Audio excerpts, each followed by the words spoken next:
and Omega. This film marks the return of long-lost animator Richard Rich, who is one of the producers of this film. This guy made several cult classics, including Disney's The Black Cauldron and The Swan Princess, but he also made many box office bombs that were criticized as bad, like The Animated King and I and The Trumpet of the Swan. So where does Alpha and Omega categorize? With the cult hits or the bad bombs? Let's find out. The story. What they did with the story is a little bit like How to Train Your Dragon, where they have two different stories that we have heard of thousands of times before in one movie, which in this case is a going back home story with a little bit of Romeo and Juliet. But unlike Dragon, the movie starts out with the little Romeo and Juliet, then the movie goes into a giant U-turn and goes right to the going back home story. Also, there are a lot of cliches in this film, not just from time to time. Apparently, they had a list, and they need to check in every single square in it.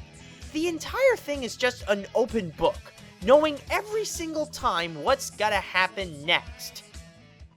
The animation. It looks like that it was made as an independent college project. The animation itself looks lazy and cheaply made. The character design reminds me of Star Wars Clone Wars, where it looks nice on paper, but on computer, not so much. Even the background doesn't look all that great. Now I know what you're thinking. I'm getting pretty harsh on the animation, since it is their first animated film the company made, and the budget is just $20 million. True, but remember Despicable Me? Their animation was great, and it was their company's first animated film too, so there's no excuse. And as for the budget, well, this film is released in theaters just like DreamWorks and Pixar. I don't pay to see something that looks like a straight-to-DVD film, so I don't give pity to low-budgeted animation, just as long as it looks good. The characters. It's an unoriginal hoedown because this film contains dumb, forgettable characters that we see in all animated films.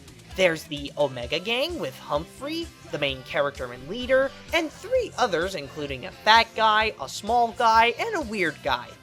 Then there's also Katie, the other main character who is a high-ranked girl. There's Maurice and the Duck, who are our comedy reliefs, but honestly, they're alright. And there's the rest that I forgot.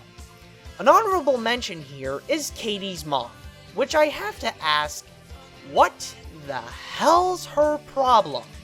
Also, the acting in this film is pretty bad. Like, Dennis Hopper did a much better job as Koopa than in this film, and the jokes in this are stupid and irritating, because this film loves to make bad jokes. Pretty much, this film contains stupid, annoying, forgettable characters.